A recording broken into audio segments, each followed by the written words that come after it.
khotbah hari ini yaitu beda tapi bukan aneh. Kita ini beda tapi kita bukan aneh. Itulah yang Tuhan mau tetapkan kepada kita. Sehingga banggalah ketika kalian ini memang berbeda. Ketika rekan-rekanmu atau teman-temanmu melihat hidupmu hari ini berbeda, it's okay. Tapi tentunya kita bukan aneh. Amin. Nah, menurut survei nih, di Indonesia pernah adakan survei oleh Komnas Perlindungan Anak. Kenapa?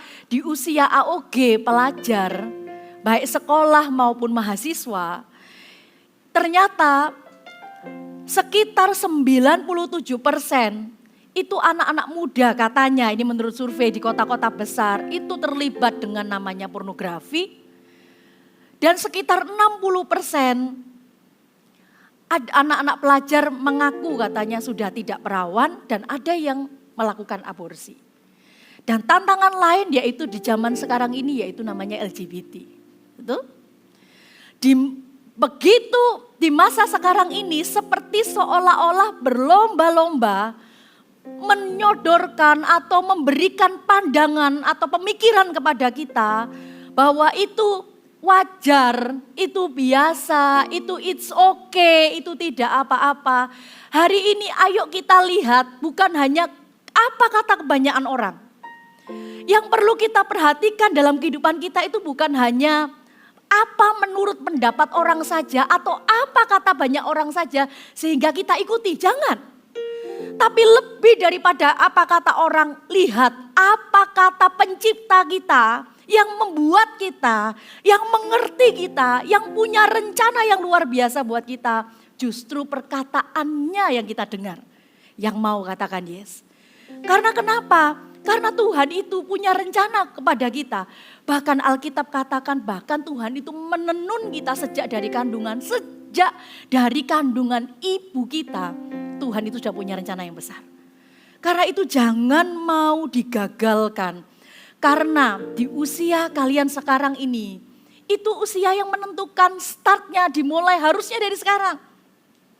Dimana ketika kalian mau memutuskan untuk mau sungguh-sungguh ikut Tuhan, mau dipakai Tuhan, mau berkata iya kepada rencana Tuhan, dimulai dari sekarang. Jangan tunggu nanti. Hari ini Pastor Anita mengembalakan juga kelompok juga yang senior.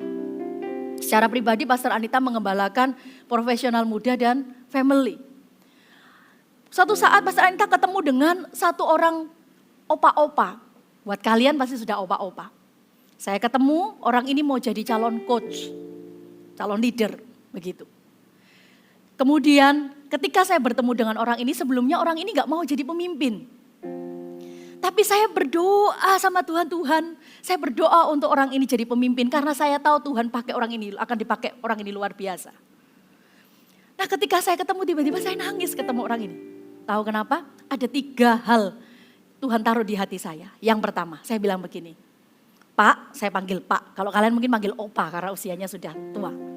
Pak, ada visi yang Tuhan berikan dalam kehidupan Bapak. Yang pertama, bahwa generasi Bapak yang sudah usia yang opa-opa ini, saya bilang begitu.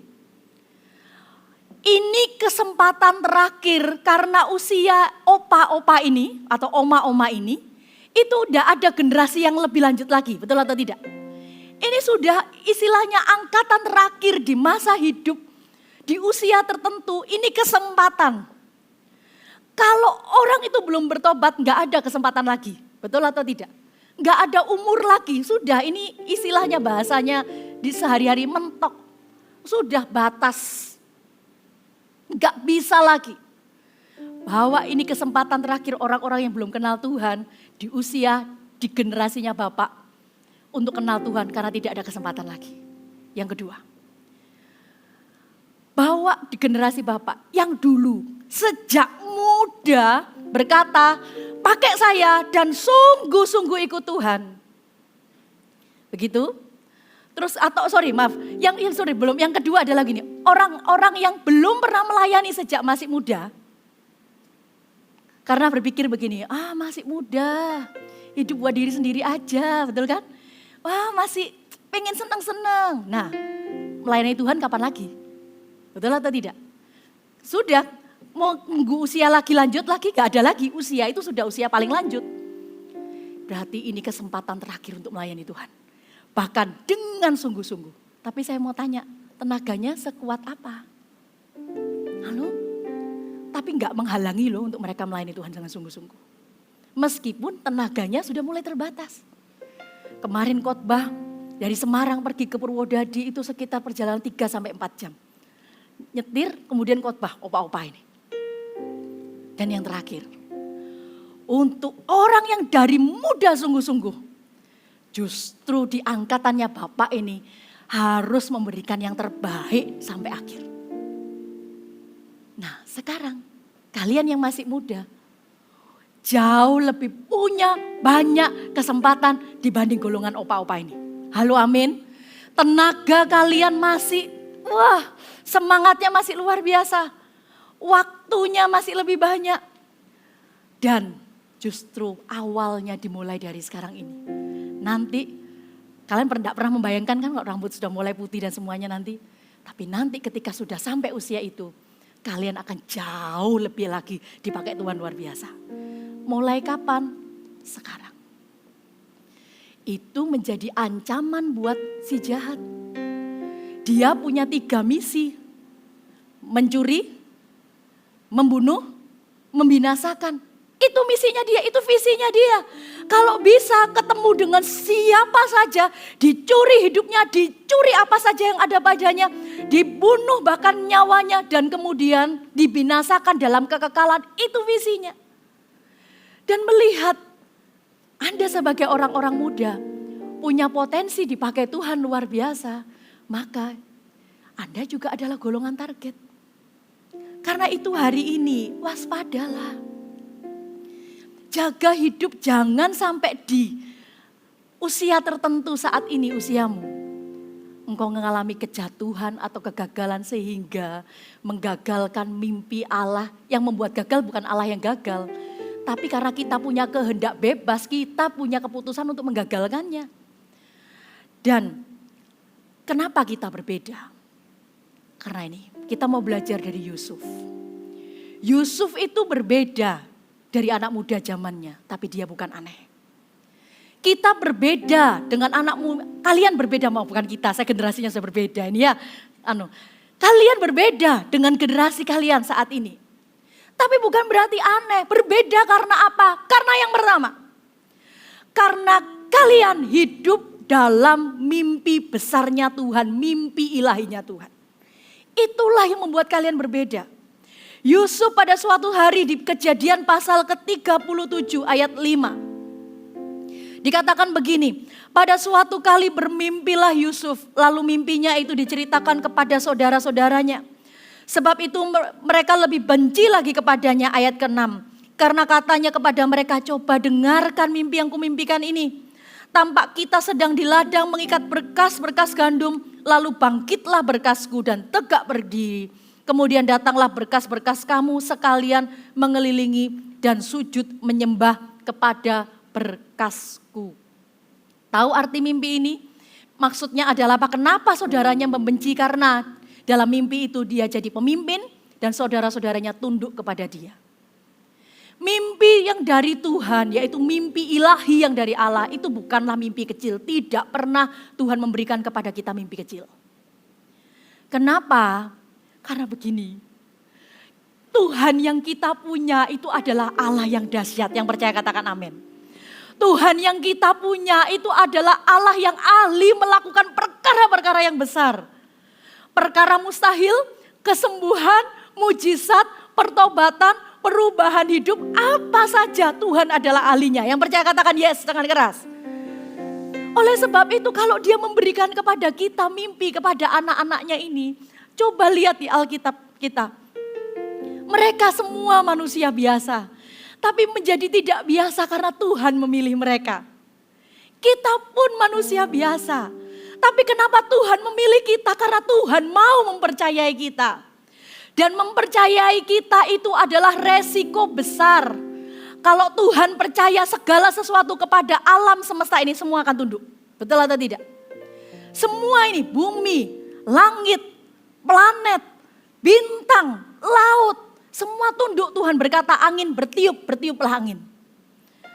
Laut katakan laut telan misalnya goncangkan kapalnya Yunus. Kapal Yunus tergoncang.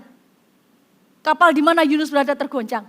Semua tunduk kepada otoritas Tuhan. Tapi seringkali yang gak bisa mudah tunduk siapa kita. Karena kenapa? Punya kehendak bebas. Gak bisa Tuhan, gak mau Tuhan, aku bisa apa? Jangan aku Tuhan, yang lain saja. Aku masih muda Tuhan. Aduh, aku masih mau senang-senang. Oh, yang ini enak Tuhan. Kita bisa berkata seperti itu. Tapi kalau kita memilih cara itu, maka kita tidak akan melihat mimpi yang besar itu. Karena kenapa? Untuk mimpi besar itu, kita perlu berjalan dalam rencananya. Karena itu rencananya Tuhan. Dikatakan apa? Maka bermimpilah. Kata bermimpi itu adalah apa? To bind firmly. Artinya apa? Mengikat dengan kuat. Jadi mimpi yang datangnya dari Tuhan itu mengikat perjanjian dengan kita. Dengan begitu kuat sampai itu digenapi. Dan kalau Tuhan berfirman tidak ada yang bisa menggagalkannya. Kalau Tuhan berjanji itu ya dan amin pasti tergenapi. Mau waktu berjalan, Daud dapat janji ketika dia masih muda, 13 tahun digenapi, kemudian digenapi, tetap akan terjadi. Yusuf pun demikian.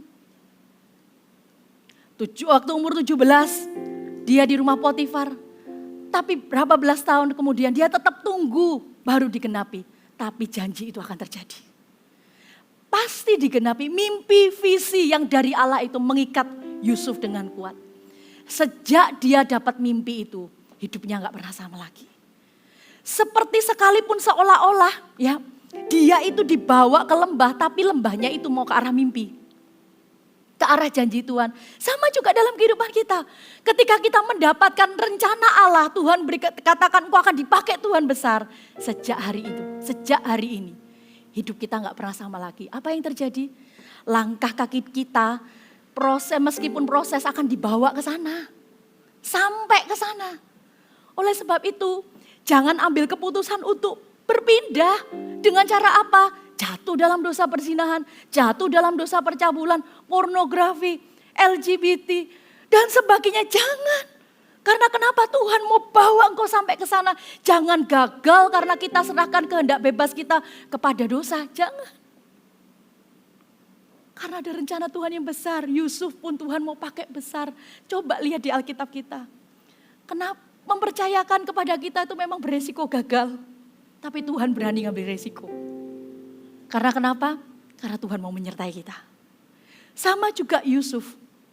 Berkali-kali di Alkitab tulis, Allah menyertai dia. Allah menyertai Yusuf. Allah menyertai Yusuf. Karena kalau engkau gak dapat rencananya yang ilahi itu, hidup kita gak akan kemana-mana. Betul atau enggak?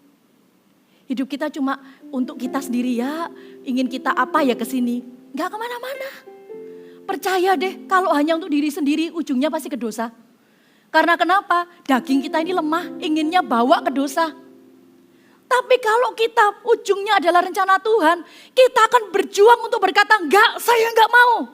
Saya enggak mau jatuh. Saya enggak mau tidak sungguh-sungguh. Saya mau ikut Tuhan sungguh-sungguh. Itulah yang menggerakkan hatimu.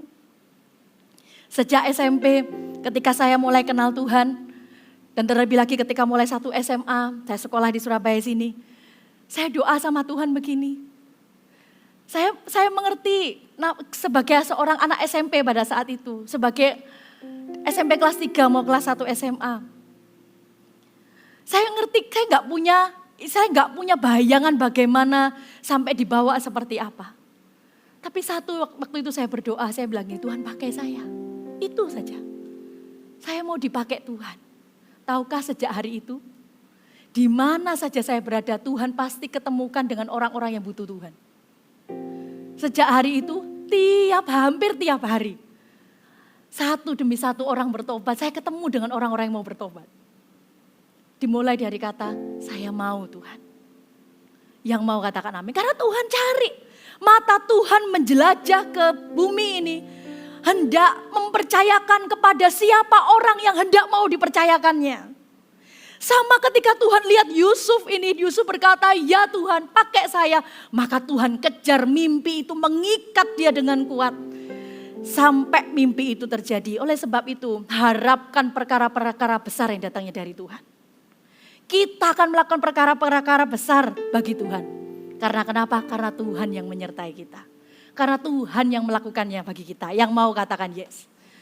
Oleh sebab itu apa yang perlu kita lakukan? Yang kedua, yang pertama tadi miliki mimpi ilahi. Mimpi ilahi itu mimpi yang besar yang datangnya dari Tuhan. Yang kedua, setialah dalam perkara-perkara kecil. Hari ini apa yang ada padamu? Karena perkara besar yang akan Tuhan percayakan nantinya itu dimulai dari perkara-perkara kecil yang ada di tanganmu. Sekolahmu, kuliahmu, hidupmu, sehari-harimu, perkataanmu, tindakanmu, ketekunanmu, kesetiaanmu. Bagaimana engkau jaga setiap hari di hadapan Tuhan. Lihat ini, mata Tuhan itu melihatnya. Kesetiaan, ketekunan yang kita lakukan dalam perkara bagaimana engkau setia doakan satu nama demi satu nama. Tuhan lihat itu.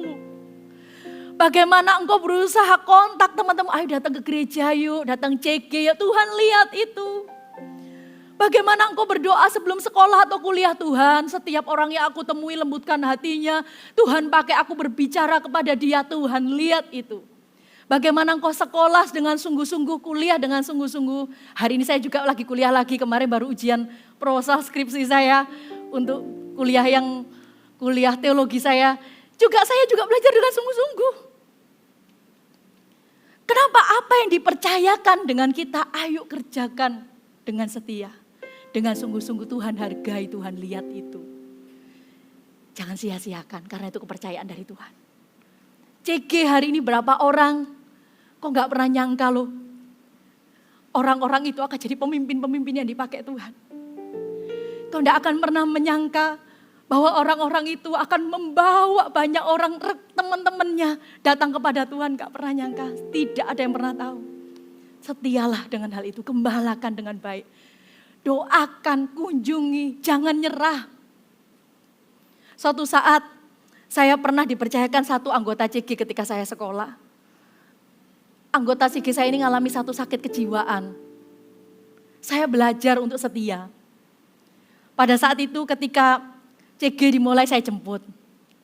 Mau mulai saya jemput. Kadang saya CG di rumahnya karena orangnya kesulitan pergi kemana-mana. Ketika kita doa, presiden worship sharing, semua lagi duduk, dia menghilang. Saya cari dulu kemana orangnya begitu. Sungguhan kita tutup mata orangnya sehilang. Bukan pengangkatan ya, dia sedang tidak diangkat Tuhan ya, bukan ya. Tapi entah hilang kemana saya cari. Ternyata sembunyi di kamar mandi. Begitu. Tapi tahukah, memang orang ini belum jadi pemimpin karena orang ini masih mengalami tadi ada kendala. Tapi yang lain jadi pemimpin loh. It's okay, lakukanlah. Kau enggak pernah nyangka bagaimana Tuhan berperkara. Bagaimana hidup kita itu bisa dipakai Tuhan untuk satu kehidupan dengan kehidupan yang lain. Orang demi orang yang lainnya. Setialah. Dikatakan di Kejadian 39 ayat pertama. Sampai ayat ke-6. Adapun Yusuf telah dibawa ke Mesir. Dan Potifar seorang Mesir pegawai istana Fir'aun, kepala pengawal raja, membeli dia dari tangan orang Ismail yang telah membawa dia ke situ. Tetapi dikatakan apa? Tuhan menyertai Yusuf. Yang membuat kita berbeda adalah Tuhan menyertai kita. Jadi banggalah, merasa kerenlah. Bukan karena kita sama dengan orang yang melakukan dosa sehingga dibilang keren. Tapi berkatalah, banggalah berkata yes. Karena apa? Tuhan menyertai, karena kalau dibilang keren kita kompromi dengan dosa itu biasa. Tapi kalau Tuhan yang bilang keren, karena kita sungguh-sungguh, karena itu sulit, ada harga yang dibayar, itu baru luar biasa.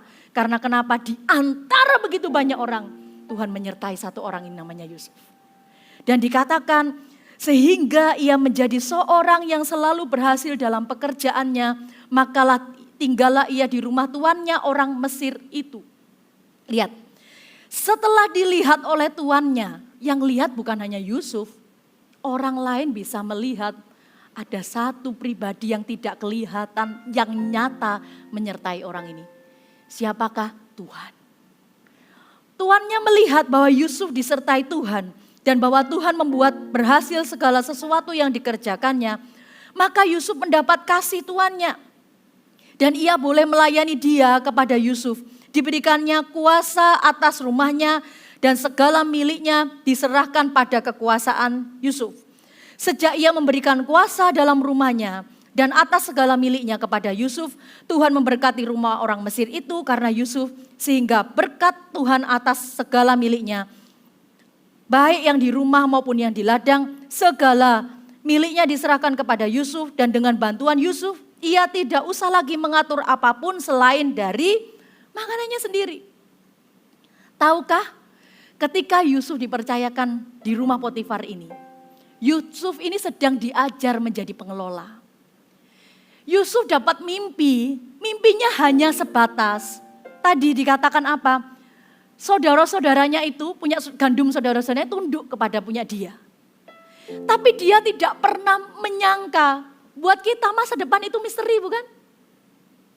Kita nggak ngerti kan apa yang terjadi di depan. Buat Yusuf pun mimpi itu, dia melihat oh Tuhan akan bawa aku naik, begitu istilahnya.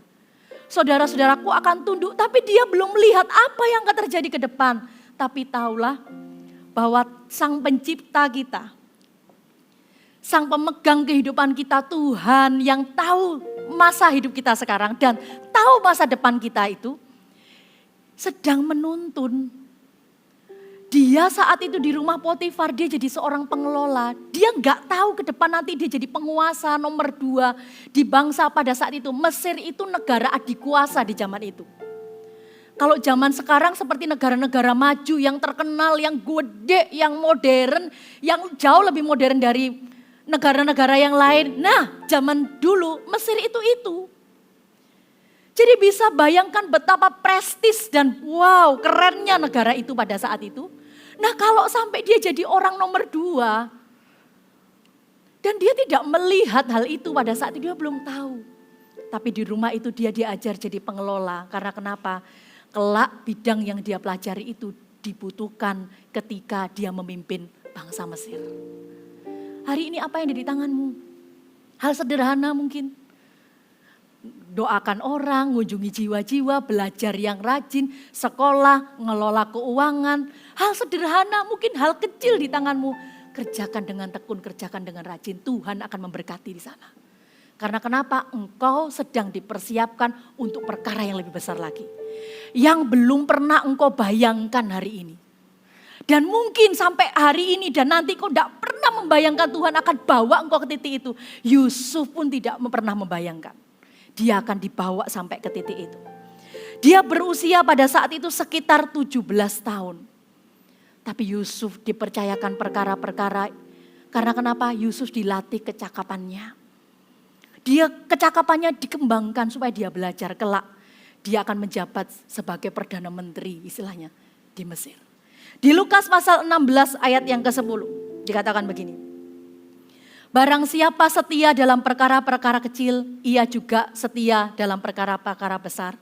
Dan barang siapa tidak benar dalam perkara-perkara kecil, ia tidak benar juga dalam perkara-perkara besar. Jadi setialah dengan perkara kecil. Saya ingat sekali ketika saya masih sekolah juga, yang saya lakukan, saya kadang mengumpulkan teman-teman saya. Doa bareng mereka, mulailah CG di situ. Datang ke satu rumah, baru berapa orang mulai CG di situ. Kemudian melahirkan berapa CG dari situ. Ketika saya pergi ke sebuah kota lagi, datang ke kota Yogyakarta pada saat itu. Saya doa sama Tuhan, Tuhan pakai saya. Saya mau masuk ke sekolah-sekolah, saya mau masuk ke kampus-kampus. Saya berkata begitu. Saya datang ke satu sekolah, saya ketemu dengan beberapa orang, dimulai dari beberapa orang. Dimulai dari CG, muncul ada ibadah di situ.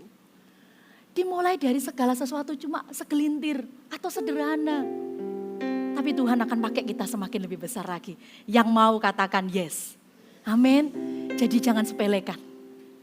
Sejak engkau masih muda, lakukan setia, tekun apa yang Tuhan percayakan di tanganmu. Kerjakan yang terbaik. Tahukah? Ketika engkau mengerjakannya, yang bangga itu Tuhan yang pertama. Yang kedua siapa? Orang tua. Hari ini saya punya anak saya juga AOG sama seperti kalian. Tahukah? Apa yang menjadi doa orang tua? Orang tua berdoa anaknya berhasil, sukses, pasti. Tapi lebih daripada itu. Orang tua yang benar, yang sungguh-sungguh takut akan Tuhan ingin anaknya mengalami perjalanan anaknya dengan Tuhan. Dan ketika hari ini kalian sungguh-sungguh sama Tuhan, yang bangga, yang pertama kali bangga tentu Tuhan. Tapi yang kedua adalah siapa orang tuamu. Oleh sebab itu, ayo, jangan malas sekolah, jangan malas kuliah, jangan malas ber-CG, jangan malas memimpin segelintir orang sekalipun orang itu bahasa Surabayanya angel, ya betul ya, angel ya. Jengkel no gitu ya, wes pokoknya sulit sekali. Gembalakan mereka. Engkau enggak tahu bagaimana ternyata engkau melahirkan pemimpin-pemimpin yang luar biasa. Amin. Kenapa saya bilang begitu? Karena saya mengalaminya. Saya enggak nyangka hari ini. Ada orang-orang yang pernah saya pimpin hari ini adalah jadi orang-orang yang dipakai Tuhan luar biasa. Saya enggak pernah nyangka. Tapi itu bukan karena saya, enggak, saya cuma istilahnya punya bagian kecil saja di dalamnya. Cuma pernah memimpin berapa bulan mungkin, sisanya ada pemimpin yang lain. Tapi siapa yang pernah nyangka? Kalau ada orang-orang di sekitar kita, teman kita, mereka akan dipakai Tuhan luar biasa. Dan terlebih dahulu kalian dipakai Tuhan luar biasa dulu dong. Yang mau katakan yes.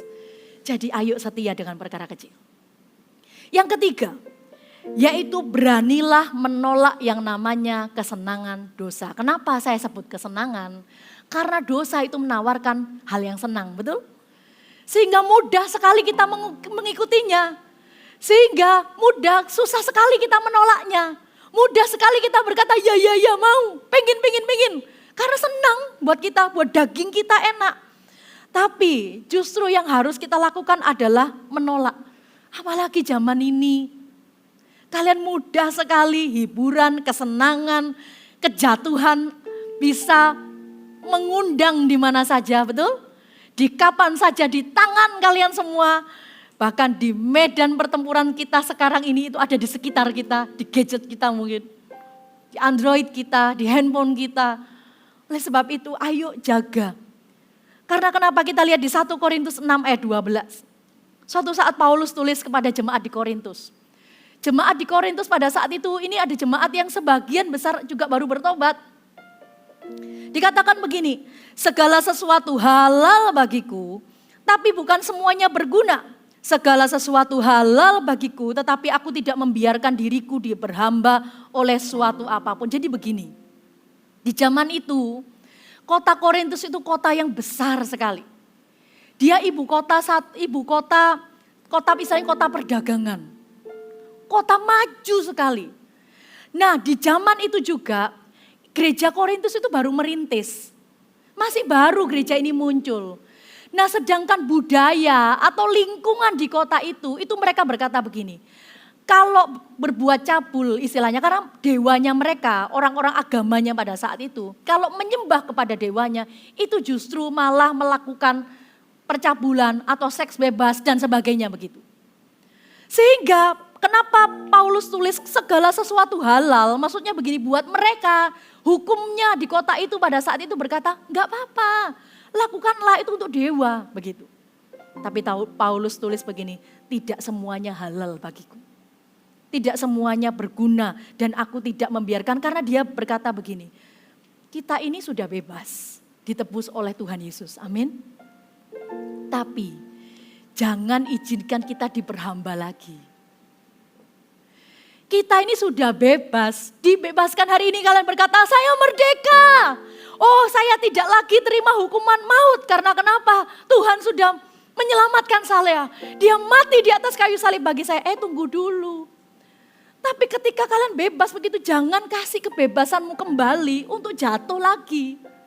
Sama juga dia ngomong kepada jemaat Korintus, jemaat, Tuhan Yesus sudah menebusmu, tapi jangan balik dengan cara hidup yang lama. Jangan sama lagi seperti yang dulu, semuanya enggak apa-apa. Karena kenapa? Karena kalau kita dibenarkan itu karena darah Yesus. Tapi untuk tujuan yang lebih besar lagi. Bukan hanya cuma selamat. Paulus juga bilang jemaat di Korintus, kalau engkau bertobat bukan hanya supaya untuk engkau saja bertobat. Lihat sekelilingmu. Orang-orang yang gak tahu mana yang boleh dan gak boleh buat Tuhan, buat mereka semua boleh. Mereka itu buta secara rohani. Mereka itu gak ada yang memberitahu di telinga mereka bahwa, oi, friend, teman, itu dosa. Gak ada yang memberitahu itu. Bangkitlah, jangan ikut tertidur. Bangkitlah, jangan sama seperti dosa mereka. Jangan lakukan lagi, berbedalah. Datanglah kepada mereka, jadilah berbeda. Jangan lagi diperhamba lagi. Itu yang Paulus katakan. Di 1 Korintus 6 ayat 13 dikatakan begini.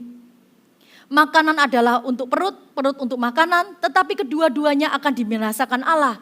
Tetapi tubuh bukanlah untuk percabulan, melainkan untuk Tuhan.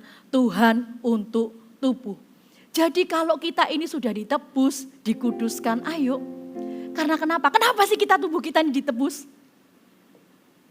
Karena Tuhan mau pakai kita. Kalau kita tidak kudus, kalau kita tidak hidup benar, bagaimana Tuhan bisa pakai kita? Hari ini Tuhan punya rencana yang besar, kenapa Dia menguduskanmu? Kenapa engkau dibuat berbeda dengan yang lain? Yang lain asal-asal, kenapa Roh Kudus itu kok ingatkan, ayo jangan lakukan ini nak, ayo. Terus engkau protes, Tuhan itu loh temanku yang lain kok seperti seolah-olah telinganya Tuhan kok enggak koar-koar, kok enggak bicara di telinganya dengan keras, ayo injili temanmu, ayo jangan hidup asal-asalan. Kok saya, istilahnya bahasa di sini tahu diceng tahu? Seperti kayak diikutin, ya kamu, kok seperti saya Tuhan. Ingat ini, kenapa Tuhan mau menjadikanmu berbeda? Karena Tuhan mau memakaimu untuk rencana yang besar. Tuhan juga bilang kepada jemaat di Korintus, Tuhan mau pakai, Tuhan kuduskan kamu supaya kenapa? Karena hidupmu adalah miliknya Tuhan. Dan Tuhan mau pakai untuk rencana yang luar biasa. Di sekelilingmu lihat ada banyak orang itu yang mereka kelihatannya baik-baik saja. Tapi tahukah engkau, ada banyak orang yang dalam hatinya berteriak, sampai kapan aku terus tinggal dalam dosa ini? Bagaimana caranya aku bebas dari dosa ini? Bagaimana caranya aku lepas dari belenggu ini? Tahukah engkau? Nah masalahnya kalau orang yang sama caranya hidup sama mereka tidak berani ngomong, tidak berani memberitakan. Tapi Tuhan mau pakai orang-orang yang berbeda dari mereka. Yang tidak hidup sama seperti mereka. Untuk berkata kepada mereka ada satu jalan keluar. Datang kepada Tuhan Yesus yang mengampuni dosa. Halo amin. Oleh karena itu ayo. Ketika engkau berkata Tuhan Yesus, jadilah Tuhan dan Juru Selamatku. Engkau bukan hanya sedang berkata Tuhan, saya tidak mau masuk neraka, bukan. Tapi engkau sedang berkata hidupku adalah milikmu. Halo amin. Jadi jangan lagi kembali lagi kepada dosa yang lama. Dan di peristiwa Yusuf di Kejadian pasal 39 ayat 10. Yusuf pun juga mengalami. Yusuf pada saat itu dia masih muda. Hormon reproduksinya juga sedang melimpah. Dia dalam masa namanya raging hormon. Dia juga sedang mengalami struggle mungkin sama seperti kalian. Di masa yang masih muda, bahkan dikatakan Yusuf itu cowok ganteng by the way. Betul? Kalau enggak, tidak mungkin ibu Potifar, ya istri Potifar tertarik kepadanya. Yusuf itu keren. Perawakannya bagus. Ayat ke-8 sampai ayat ke-10. Ayat ke-10. Walaupun dari ke hari, perempuan itu membujuk Yusuf. Yusuf tidak mendengar bujukannya itu untuk tidur di sisinya dan bersetubuh dengan dia. Di ayat 8 dikatakan tetapi Yusuf menolak dan berkata kepada istri tuannya itu, dengan bantuan tuanku itu tidak lagi mengatur apapun yang ada di rumah ini. Ia telah menyerahkan segala miliknya kepada kekuasaanku. Bahkan di rumah ini ia tidak lebih besar kuasanya daripadaku. Dan tiada yang tidak diserahkan kepadaku selain siapa? Engkau. Yusuf tahu diri. Semua itu dipercayakan kepadaku tapi engkau enggak. Halo. Dan dikatakan begini, ini yang luar biasa. Bagaimana mungkin aku melakukan kejahatan yang besar ini dan berbuat dosa kepada Allah? Kenapa dia berkata tidak? Nehi, kusi-kusihe. No. Kenapa dia berkata tidak? Karena satu alasannya. Yaitu Yusuf mengasihi Allah. Yusuf menghormati Allah. Kenapa kita berkata tidak kepada dosa? Kenapa kita tidak berkata tidak kepada sesuatu yang membawa kita jatuh dan gagal dalam rencana Tuhan? Karena kita mengasihi Tuhan. Kita menghormati Allah. Buat Yusuf, dia begini. Sekalipun hari itu tidak ada yang melihat. Semua orang pergi, di sekelilingnya enggak ada orang, tidak ada CCTV pada zaman itu. Tapi dia tahu ada mata kudus yaitu Tuhan. Bahkan di tempat tersembunyi Tuhan tahu apa yang dia kerjakan. Dia lebih takut akan Tuhan. Dia lebih menghargai, dia lebih mengasihi Tuhan. Sekalipun ada godaan istri Potifar itu, saya percaya gak mungkin jelek ya. Saya percaya istri Potifar itu cantik. Tapi dia tidak mau jatuh di situ. Bagaimana kita? Apakah dengan mudah kita mau jatuh?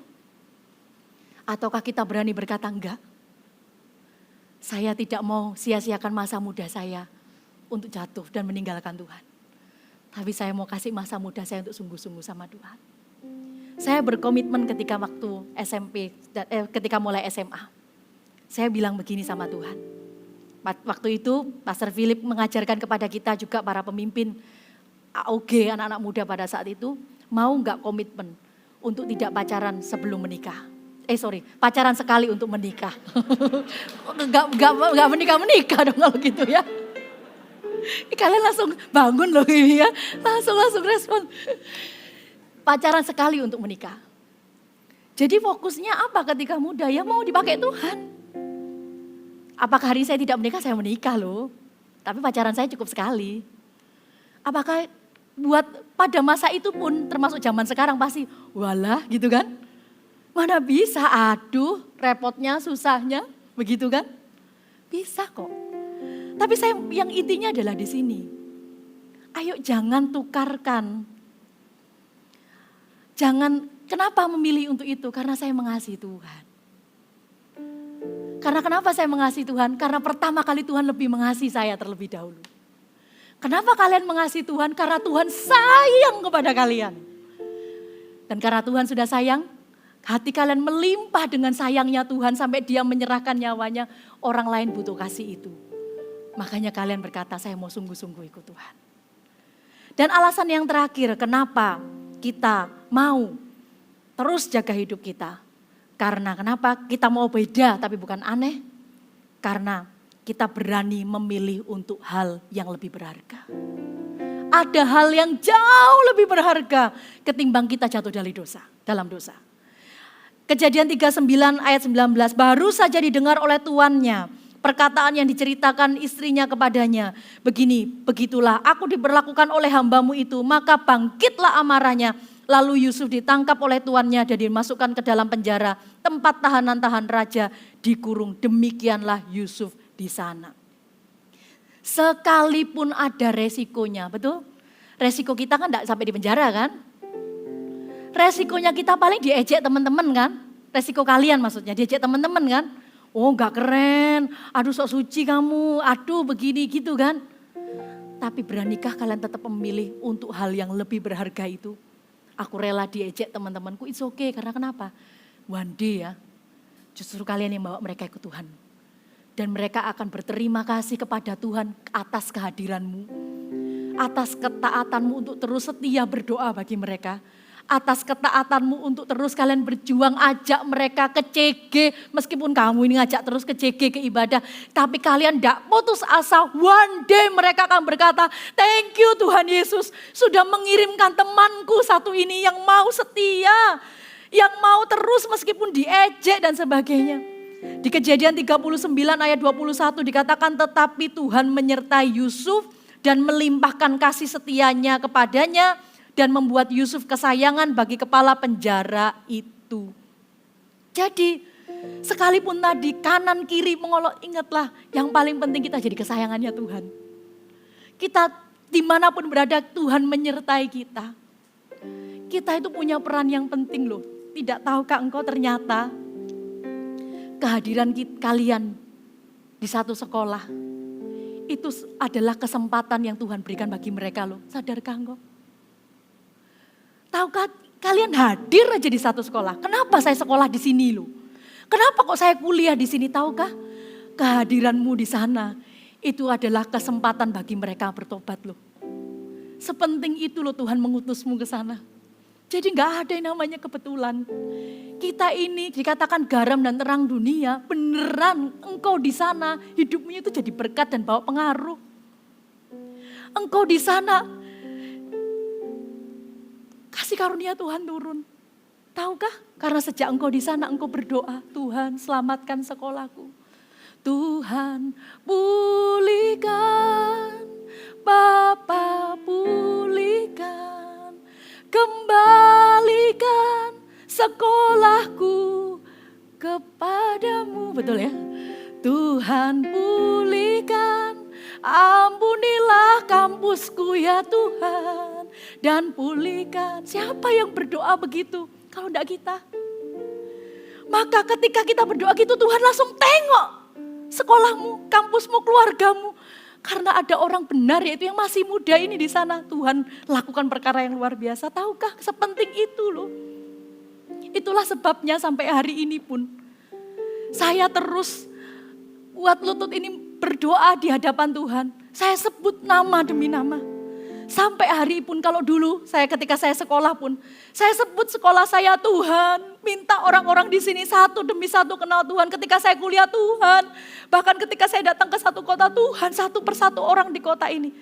Suatu saat ketika saya mau jemput anak saya sekolah sekarang ini, saya itu berdoa Tuhan ketemu sama siapa, lembutkan hati orang itu dalam nama Yesus. Saya berdoa sambil nyetir di mobil saya berbahasa roh, saya berdoa, saya nyembah Tuhan, saya berdoa di dalam nama Tuhan, lembutkan orang itu. Sungguhan loh, ketemu orang itu cerita, saya lagi ada masalah, saya lagi putus asa, begini. Waktu itu dia tidak tahu saya pendeta. Saya istilah sebagai mamah-mamah begini, mamah-mamah punya anak gitu aja yang sekolah. Terus akhirnya orang itu bilang, mau enggak ikut CG? Mau enggak ini? Mau. Kita enggak ngerti kehadiran kita. Sepenting itu loh. Bukan karena, yang penting karena kenapa? Karena Tuhan berikan kepercayaan. Kenapa kok bisa sepenting itu? Karena Tuhan mempercayakan. Itulah yang membuat kehadiran kita penting. Dan hargai kepercayaan itu. Sepenting itu keberadaan. Kenapa keluargamu satu persatu bisa diselamatkan? Karena ada engkau yang sungguh-sungguh ikut Tuhan. Kenapa di sekolahmu nanti satu persatu, temanmu, gurumu, siapa lagi mungkin, satu persatu yang kau temui, mereka diselamatkan kenal Tuhan, lewat lihat hidupmu, kok beda ya? Bukan aneh loh. Beda. Diselamatkan ikut Tuhan. Sepenting itu peran kita. Karena kenapa?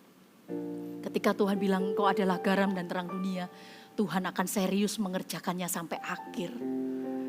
Ketika Tuhan bilang pergilah jadikanlah semua bangsa muridku, Tuhan akan seriusi panggilan itu sampai akhir. Dengan cara apa? Dia berikan Roh Kudus di hati kita. Gak sendiri kita. Bisa enggak kita melakukan? Gak mampu. Tapi Roh Kudus menyertai kita.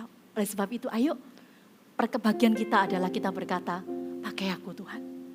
Aku mau beda, gak apa-apa beda. Tapi bukan aneh, tapi beda untuk dipakai Tuhan. Aku mau beda, karena ketika aku ada di sana, maka di situ ada pemulihan. Di situ ada pertobatan. Di situ orang-orang ngalami Tuhan. Ketika aku berdoa, di situ ada lawatan Tuhan terjadi. Yang mau katakan amin. Ayo rindulah dipakai Tuhan. Siapa yang menyangka engkau lihat kanan kirimu, coba tengoklah. Siapa yang menyangka mereka akan dipakai Tuhan luar biasa nantinya. Dimulai dari sekarang, jangan kompromi. Ayo sungguh-sungguh ikut Tuhan. Yang mau katakan amin.